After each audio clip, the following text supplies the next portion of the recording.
God. First prayer. സംഗീതമേ സത്യത്തിൻ മോഹന സൗന്ദര്യമേ കഴലിണ കൂപ്പിടുന്നു ദൈവമേ കാരുണ്യം കാട്ടേണമേ കഴലിണ കൂപ്പിടുന്നു ദൈവമേ കാരുണ്യം കാട്ടേണമേ ധർമ്മത്തിൻ കേദാരമേ ലോകത്തിൻ നന്മകൾക്കാധാരമേ ധർമ്മത്തിൻ കേദാരമേ ലോകത്തിൻ നന്മകൾക്കാധാരമേ നിൻ മഹിമയ്ക്കു മുൻപിൽ നമിക്കുന്നു ചിന്മയ സാഫല്യമേ നിൻ മഹിമയ്ക്കു മുൻപിൽ നമിക്കുന്നു ചിന്മയ സാഫല്യമേ സ്നേഹത്തിൻ സംഗീതമേ സത്യത്തിൻ മോഹന സൗന്ദര്യമേ കഴലിണ കൂപ്പിടുന്നു ദൈവമേ കാരുണ്യം കാട്ടേണമേ. Pledge. India is my country. All Indians are my brothers and sisters. I love my country. And I am proud of it. Rich and very heritage. I shall always try to be worthy of it. I shall give my parents, teachers, and all elders respect and treat everyone with courtesy. To my country and my people, I pledge my devotion. India well-being and prosperity alone lies my happiness. വായനയുടെ പ്രധാനത്തെക്കുറിച്ച് അഹല്യ നിങ്ങളോട് സംസാരിക്കും. Good morning everyone, respected teachers and my dear friends. Today I am going to say a short speech about reading. Reading is an essential thing in our life. It helps us to learn new things and improves our vocabulary. It's only possible for human beings. Reading also helps us to do well in school and grows our imagination. Reading every day can make us a good personality. A man without real adults are our friends. We have to consider each book as our friend and we must select the best books to read. Reading plays a vital role in building confidence and making communication skills. So let's make reading as a part of our daily life and explore the wonderful world of books. Thank you.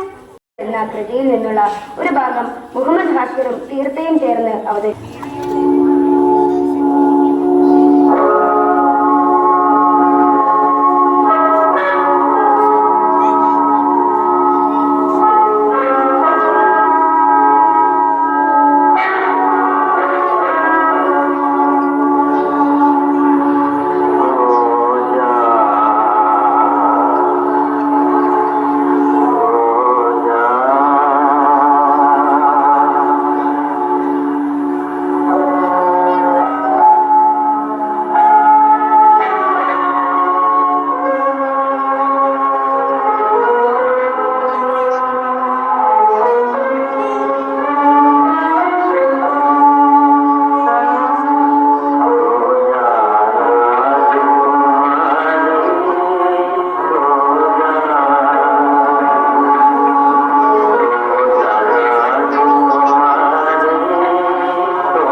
എന്നിട്ട് കൊന്നില്ലേ?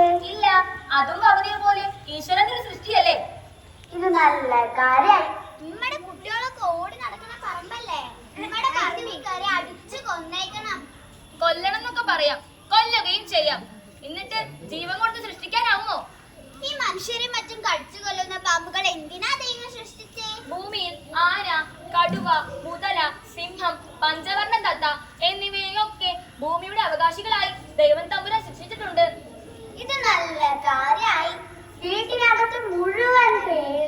പാമ്പ്, അരണയൊക്കെയാണ്. ആ വേലിയാണെങ്കിൽ ചിതല് കടിച്ച് തിന്നുകയും ചെയ്തു.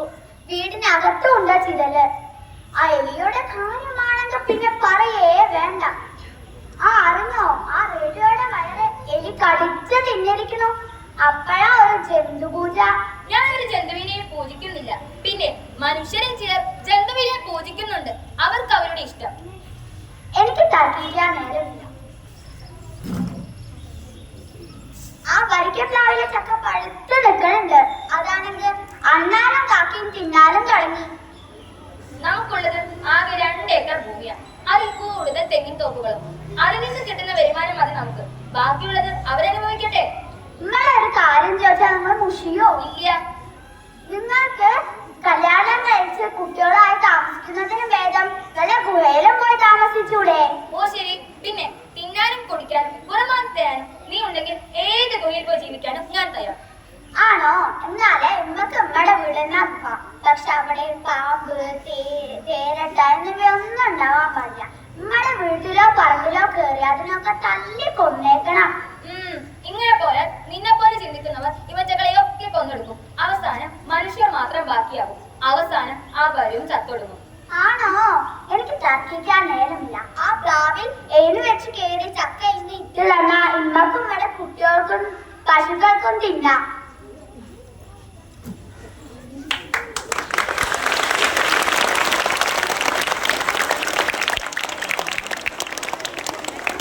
രണ്ടു വാക്ക് സംസാരിക്കാൻ എച്ചമിനെ. നമ്മുടെ സ്കൂളിനെ സംബന്ധിച്ച് ഒരു സുദിനമാണ്. വായനോത്സവത്തിന്റെ സമാപനം, ബഷീർ ദിനം. അതിലുപരി ബാലഗോകുലത്തിന്റെ വകയായി നമുക്ക് വിദ്യാലയത്തിലേക്ക് എല്ലാ മാസവും 10 പുസ്തകം വീതം തരുന്ന ഒരു ചടങ്ങ് കൂടി ഇവിടെ നടത്തപ്പെടുകയാണ്. നാം ഒരാഴ്ചയിലധികമായി 2 ആഴ്ചക്കാലമായി വായനയുമായി ബന്ധപ്പെട്ട പല പരിപാടികൾ നടത്തിക്കൊണ്ടിരിക്കുകയാണ്. അതിലെ സമ്മാനാർഹർക്കുള്ള സമ്മാനവും ഇവിടെ ഇപ്പോൾ വിതരണം ചെയ്യപ്പെടും. അങ്ങനെ വിവിധ പരിപാടികൾ കോർത്തിണക്കിക്കൊണ്ട് പ്രകൃതി കൂടി നമുക്ക് അനുകൂലമായി നിൽക്കുന്നത് കൊണ്ടാണ് നമുക്ക് ഇങ്ങനെ ഒരു അസംബ്ലി എല്ലാവരുടെ മുന്നിലും വെച്ച് ഈ ചടങ്ങ് ചെയ്യണമെന്ന് നമുക്ക് ആഗ്രഹമുണ്ടായിരുന്നു. നമ്മുടെ ആഗ്രഹം പോലെ തന്നെ പ്രകൃതി കൂടി നമുക്ക് അനുകൂലമായി നിൽക്കുകയാണ്. എന്തായാലും പരിപാടിയുടെ എന്റെ കർത്തവ്യത്തിലേക്ക് കടക്കുകയാണ്. നമ്മുടെ ഈ വായനോത്സവത്തിന്റെ സമാപന ചടങ്ങുകൾ ഉദ്ഘാടനം ചെയ്യുന്നത്, അതുപോലെ തന്നെ ബഷീർ ദിനം രണ്ടും കൂടെ ചേർത്ത് ഉദ്ഘാടനം ചെയ്യുന്നത് അലനല്ലൂർ ഗവൺമെന്റ് ഹയർ സെക്കൻഡറി സ്കൂളിലെ കവിത ടീച്ചറാണ്. കവിത ടീച്ചർ ഇയങ്ങോട് ശ്രീധരൻ, നിങ്ങൾ കേട്ടിട്ടുണ്ടാവും അദ്ദേഹത്തെ കുറിച്ച്. അവരുടെ മകളാണ്. അതിലുപരി എഴുത്തുകാരിയാണ്. ടീച്ചറുടെ പുസ്തകങ്ങൾ, കുറെ പുസ്തകങ്ങൾ പ്രകാശനം ചെയ്തിട്ടുണ്ട്. ടീച്ചറെ കുറിച്ച് നമുക്ക് അടുത്തറിയാൻ ഉള്ളൊരു സന്ദർഭം കൂടിയാണിത്. വളരെ ബഹുമാനത്തോടു കൂടി നിങ്ങൾക്ക് ഏവർക്കും വേണ്ടി, നമ്മുടെ വിദ്യാലയത്തിന് വേണ്ടി കവിത ടീച്ചറെ സ്വാഗതം ചെയ്യുന്നു. അതുപോലെ തന്നെ ഈ ബാലഗോകുലത്തിന്റെ ജില്ലാ അധ്യക്ഷൻ മുരളി സർ, അതുപോലെ തന്നെ സെക്രട്ടറി, അതിന്റെ മറ്റു പ്രവർത്തകർ, നമ്മളുടെ SMC അംഗമായ ഉമേഷ്, എല്ലാവരെയും നമ്മൾ ഈ ഒരു ചടങ്ങിലേക്ക് സ്വാഗതം ചെയ്യുകയാണ്.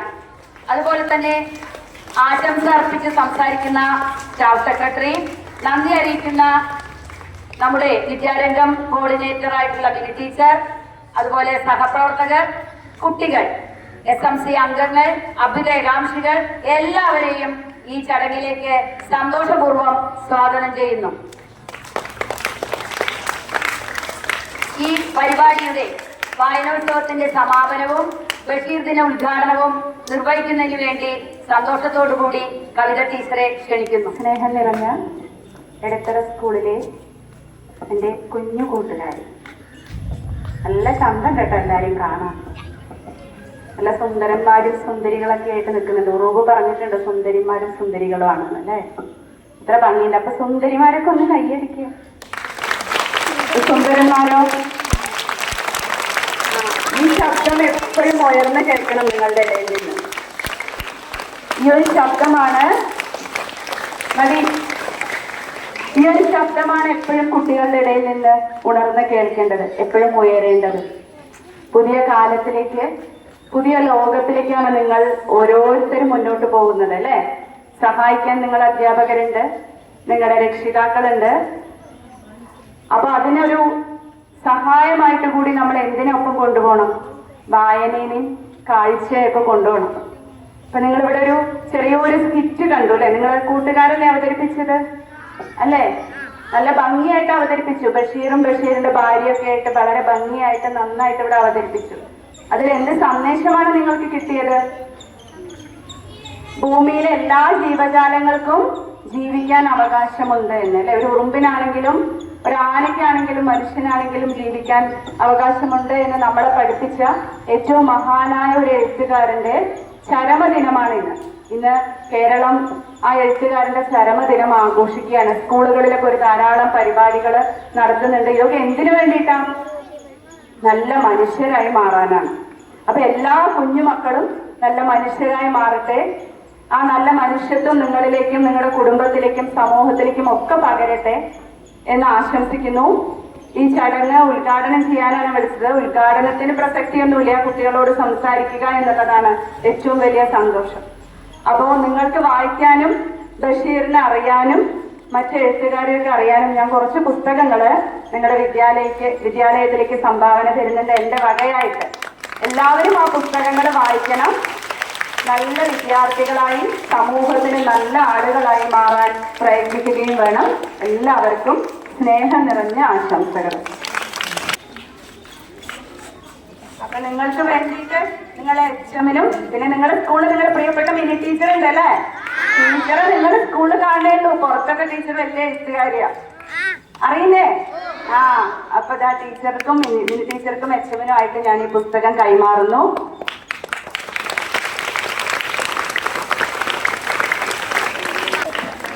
നമ്മുടെ ലൈബ്രറിയിലേക്ക് ബഷീർ എന്ന എഴുത്തുകാരന്റെ പുസ്തകങ്ങൾ സംഭാവന ചെയ്തതിന് ടീച്ചറോടുള്ള നന്ദിയും കടപ്പാടും സന്തോഷവും എല്ലാവർക്കും വേണ്ടി അറിയിക്കുന്നു. നമ്മുടെ വായനാ വാരത്തിന്റെ സമാപന പരിപാടി, അതോടൊപ്പം ബഷീർ ചരമദിനത്തോടനുബന്ധിച്ചുള്ള പരിപാടികളാണ് ഇവിടെ നടക്കുന്നത്. നിങ്ങൾക്കെല്ലാവർക്കും അറിയാവുന്നതുപോലെ നമ്മുടെ വിദ്യാലയത്തിൽ വളരെ സന്തോഷകരമായ ഒരു വർഷമാണിത്. നമുക്ക് സ്വന്തമായി ഒരു ലൈബ്രറി ഉണ്ടായി. ധാരാളം പുസ്തകങ്ങൾ ലൈബ്രറിയിൽ നിങ്ങൾക്ക് വേണ്ടി ലഭ്യമാക്കാൻ സാധിച്ചിട്ടുണ്ട്. ഒരുപാട് ആളുകൾ അതിൽ സഹകരിച്ചിട്ടുണ്ട്. കഴിഞ്ഞ വായനാവാരത്തിൻ്റെ ഭാഗമായി ധാരാളം പരിപാടികൾ നമ്മുടെ വിദ്യാലയത്തിൽ നടന്നു. എൻ്റെ ഒരു ഓർമ്മ ശരിയാണെങ്കിൽ ഞാൻ വന്നതിന് ശേഷം ഏറ്റവും സജീവമായിട്ട് വായനാവാരം ആചരിച്ച അല്ലെങ്കിൽ നടത്തിയ ഒരു വർഷമാണ് ഇത്. ഇതിൽ ഭാഗവാക്കായ എല്ലാവർക്കും കൃത്യമായ ആശംസകൾ അർപ്പിക്കുകയാണ്. അതോടൊപ്പം ഇവിടെ ഇന്ന് ബഷീർ ചരമദിനമാണ്. ബഷീറിനെ മറ്റ് കഥാകാരന്മാരിൽ നിന്ന് വ്യത്യസ്തനാക്കുന്നത് അദ്ദേഹം സാധാരണക്കാരുടെ വായനാ പ്രപഞ്ചം തുറക്കുന്നതിൽ നിർണായകമായ പങ്കുവഹിച്ച എഴുത്തുകാരൻ എന്ന നിലക്കാണ്. അതുകൊണ്ട് അദ്ദേഹത്തിന്റെ കൃതികളിലൂടെ കടന്നു പോവാൻ ഈ സന്ദർഭം നിങ്ങൾക്ക് പ്രചോദകമാവട്ടെ എന്ന് മാത്രം ആശംസിച്ചുകൊണ്ട് എല്ലാവർക്കും നന്ദി പറഞ്ഞു നിർത്തുന്നു. പ്രിയപ്പെട്ട കുട്ടികളെ, ടീച്ചേഴ്സ്, രക്ഷിതാക്കളെ, ജൂൺ 19 മുതൽ നീണ്ടുനിന്ന വായനാ വാരത്തോടനുബന്ധിച്ചുള്ള പരിപാടികൾ, അതിനോടനുബന്ധിച്ചിട്ടുള്ള സമ്മാനദാനമാണ് ഇവിടെ നടക്കുന്നത്. അതിൽ തന്നെ കുറച്ച് സമ്മാനങ്ങൾ നമ്മൾ നേരത്തെ വായനാ വാരത്തിന്റെ തുടക്കത്തിൽ ഉദ്ഘാടന സമയത്ത് പ്രശസ്ത സാഹിത്യകാരൻ ശ്രീ മോഹൻദാസ് കൃഷ്ണപുരത്തിനെ കൊണ്ട് അദ്ദേഹത്തിന്റെ സാന്നിധ്യത്തിൽ നമ്മൾ നിർവഹിക്കുകയുണ്ടായി. ബാക്കിയുള്ള മത്സരങ്ങളുടെ സമ്മാനദാനമാണ് ഇനി നടക്കുന്നത്. രക്ഷിതാക്കൾക്ക് വേണ്ടി വായനാക്കുറിപ്പ്, ആസ്വാദനക്കുറിപ്പ് മത്സരം നമ്മൾ നടത്തുകയുണ്ടായി. അതിൽ 1ാം സ്ഥാനം നേടിയത് നിഷ KF, ഓം രാജേഷ് 7Bയുടെ അമ്മയാണ്. സമ്മാനം ഏറ്റുവാങ്ങാനും സമ്മാനം കൊടുക്കാൻ കവിതയും ക്ഷണിക്കുന്നു.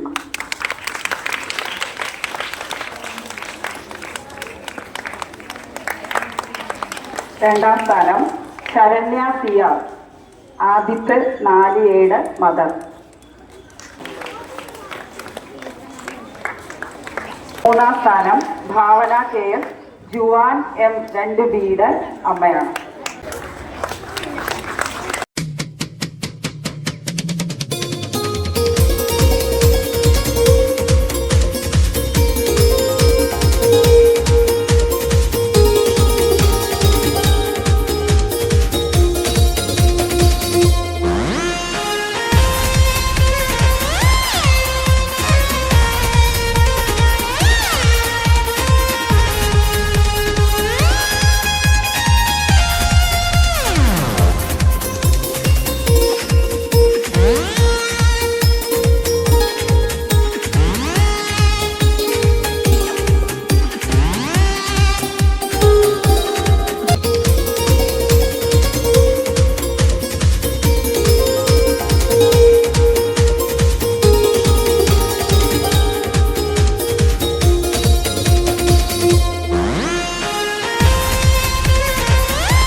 അധ്യാപകർക്കും രക്ഷിതാക്കൾക്കും കുട്ടികൾക്കും വേണ്ടി വിവിധ പരിപാടികൾ നടത്തുകയുണ്ടായി. അങ്ങനെ കിട്ടിയ രചനകളെ ഉൾപ്പെടുത്തിക്കൊണ്ട് നമ്മൾ 2 പതിപ്പുകൾ തയ്യാറാക്കിയിട്ടുണ്ട്. അതിൽ ആദ്യമായി പ്രകാശനം നിർവഹിക്കുന്നത് അധ്യാപകരുടെയും രക്ഷിതാക്കളുടെയും ആസ്വാദന കുറിപ്പ് ശേഖരിച്ചുകൊണ്ടുള്ള ഒരു പതിപ്പാണ്. അത് പ്രകാശനം ചെയ്യാൻ ശ്രീമതി കവിത SKയും അത് ഏറ്റുവാങ്ങാൻ രക്ഷിതാവായിട്ടുള്ള ശരണ്യ CR വിളിക്കുന്നു. അവര് ആസ്വാദന കുറിപ്പ് മത്സരത്തിൽ 2ാം സ്ഥാനം നേടിയ ആളാണ്.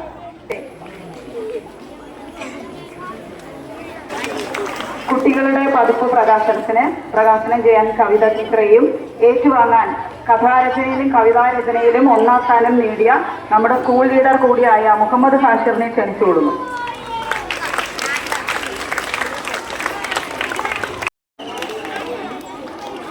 മാസിക സ്പോൺസർ ചെയ്തത് നമ്മുടെ ഒരു രക്ഷിതാവ് കൂടിയായ സുമതി മാഡമാണ്. അവരോടുള്ള സന്തോഷം അറിയിക്കുന്നു. അതോടൊപ്പം ബാലഗോകുലത്തിന്റെ പാലക്കാട് ജില്ലാ അധ്യക്ഷനായിട്ടുള്ള മധു സാറ് 2 വാക്ക് സംസാരിക്കുന്നതിനായി ക്ഷണിക്കുന്നു. എല്ലാവർക്കും നമസ്കാരം. എന്തായാലും നല്ലൊരു പരിപാടിയായിരുന്നു. പ്രത്യേകിച്ച് വായനാ വാരത്തിൻ്റെ ബഷീർ സാറിൻ്റെ ജന്മദിനത്തോടനുബന്ധിച്ച് നല്ല കുട്ടികൾക്ക് വായനാശീലം വർദ്ധിപ്പിക്കാൻ, പ്രത്യേകിച്ച് ഇപ്പോഴത്തെ സാഹചര്യത്തിൽ കുട്ടികൾക്ക് വായനാശീലം അത്യാവശ്യമാണ്. കാരണം മൊബൈലും ഇതൊക്കെ നോക്കിയിരിക്കുന്ന സമയത്ത് ഇങ്ങനത്തുള്ള ലൈബ്രറിയും കുട്ടികൾക്കുള്ള വായനാശീലം, അതുമാതിരി കവിത ടീച്ചറൊക്കെ അതിന് വേണ്ടിയിട്ടുള്ള പുസ്തകങ്ങളൊക്കെ ലൈബ്രറിക്ക് തന്നതിന് നിങ്ങളെല്ലാവരും വായനാശീലം വർദ്ധിപ്പിക്കാൻ. കാരണം വായനാശീലം ഉണ്ടെങ്കിലേ നമുക്ക് ശ്രദ്ധയുണ്ടാവുള്ളൂ. മറ്റേത് മൊബൈലൊക്കെ നോക്കി ഇങ്ങനെ പോകുമ്പോൾ വേഗം അതൊക്കെ മാറ്റി പോകും. അപ്പോൾ നമുക്ക് വായനാശീലം ഉണ്ടെങ്കിൽ അത് നമ്മുടെ ഉള്ളിലേക്ക് വരും. കാരണം വായിക്കുമ്പോൾ എന്താണ് കുഞ്ഞുണ്ണി മാഷ് പറയുമ്പോൾ വായിച്ചാൽ വളരും, വായിച്ചില്ലെങ്കിൽ വളയും. അപ്പോൾ വായിച്ചു കഴിഞ്ഞാൽ നല്ല ഇതാവും, നമുക്ക് നല്ല ബുദ്ധി കിട്ടും, ശ്രദ്ധ കിട്ടും. അതുകൊണ്ട് വായനാശീലത്തിന് പറയുന്നു. കൂടുതൽ ഞാനിപ്പോൾ ഒന്നും പറയുന്നില്ല. നമ്മുടെ ബാലഗോകുലത്തിൻ്റെതായിട്ടുള്ള മൈൽപീലി മാഗസിൻ കുട്ടികൾക്ക് വായനാശീലം വർദ്ധിപ്പിക്കാൻ വേണ്ടിയിട്ട് നമ്മുടെ ഇവിടുത്തെ തന്നെ കുട്ടിയുടെ രക്ഷിതാവായിട്ടുള്ള സുമതി രാജപ്പൻ അവർ നിങ്ങൾക്ക് വേണ്ടിയിട്ട് എല്ലാ മാസവും 10 ബുക്ക് സ്പോൺസർ ചെയ്തിട്ടുണ്ട്. അത് ഏറ്റുവാങ്ങാനായിട്ട് ഇവിടുത്തെ ഹെഡ് മാസ്റ്റർ അവരെ സ്പോൺസറായിട്ടുള്ള സുമതി ചേച്ചിയും ഞാൻ വേദിയിലേക്ക് ക്ഷണിക്കുന്നു. എല്ലാവർക്കും എല്ലാവരും ഓക്കെ. ഏറ്റവും പ്രിയപ്പെട്ട കുട്ടികളെ, വളരെ നല്ലൊരു പരിപാടിയാണ് ഇവിടെ നടന്നത്. അപ്പോൾ കൂടുതൽ നീട്ടുന്നില്ല. ആദ്യമായിട്ട് ഈ പരിപാടി ഉദ്ഘാടനം ചെയ്യാൻ ഇവിടെ എത്തിച്ചേർന്ന കഥാകൃത്ത്, നോവലിസ്റ്റ്, കവിത ആളാണ് എൻ്റെ സുഹൃത്തു കൂടിയായ കവിതയ്ക്ക് ഞാൻ വിദ്യാരംഗം ക്ലബിൻ്റെയും UPS എടത്രയുടെയും പേരിൽ നന്ദി അർപ്പിക്കുന്നു. നമ്മുടെ ഈ പരിപാടിക്ക് അധ്യക്ഷത വഹിച്ച നമ്മുടെ ഏറ്റവും പ്രിയപ്പെട്ട HM ഗീത ടീച്ചർ, ഈ പരിപാടിയിൽ നമുക്ക് വായിക്കുവാനായിട്ട് ഒരുപാട് പുസ്തകങ്ങൾ സ്പോൺസർ ചെയ്ത ബാലഗോകുലത്തിന്റെ ഭാരവാഹികൾ, സ്റ്റാഫ് സെക്രട്ടറി ബഷീർ സാർ, മറ്റ് ഈ പരിപാടിയിൽ പങ്കെടുത്ത മുഴുവൻ ആളുകളുടെ ഈ പരിപാടി അവതരിപ്പിച്ച കുട്ടികൾക്കും വളരെ ശാന്തരായി ഇത്രയും നേരം നിന്ന എല്ലാ കുട്ടികൾക്കും വിദ്യാരംഗം ക്ലബിന്റെയും UPS എടത്രയുടെയും പേരിൽ നന്ദി അർപ്പിക്കുന്നു. ഇത് കഴിഞ്ഞാൽ നമുക്ക് കവിത ടീച്ചറുടെ വിശദമായ ഒരു ക്ലാസ് ഉണ്ട്. അപ്പൊ എല്ലാ ക്ലാസ്സിലെയും വിദ്യാരംഗം കോർഡിനേറ്റേഴ്സ് ജൂബിലി ഹാളിലേക്ക് പോകേണ്ടതാണ്. അതുകൂടാതെ ഇവിടെ ഉള്ള രക്ഷിതാക്കൾ കൂടി ആ പരിപാടിയിൽ പങ്കെടുക്കണമെന്ന് അഭ്യർത്ഥിക്കുന്നു. മറ്റൊന്ന് പിന്നെ അധ്യാപകർ, ഈ എഴുത്തിൽ താല്പര്യമുള്ള അധ്യാപകർ കൂടി ജൂബിലി ഹാളിൽ ഇരുന്നാൽ വളരെ നല്ല ഒരു അനുഭവമായിരിക്കുമെന്ന് ഞാൻ ആഗ്രഹിക്കുകയാണ്. അപ്പോൾ കുട്ടികൾ അങ്ങോട്ട് പോവുക. ഈ പരിപാടിക്ക് എല്ലാവിധ നന്ദിയും അർപ്പിച്ചുകൊണ്ട് ജനഗണമന അധിനായക ജയ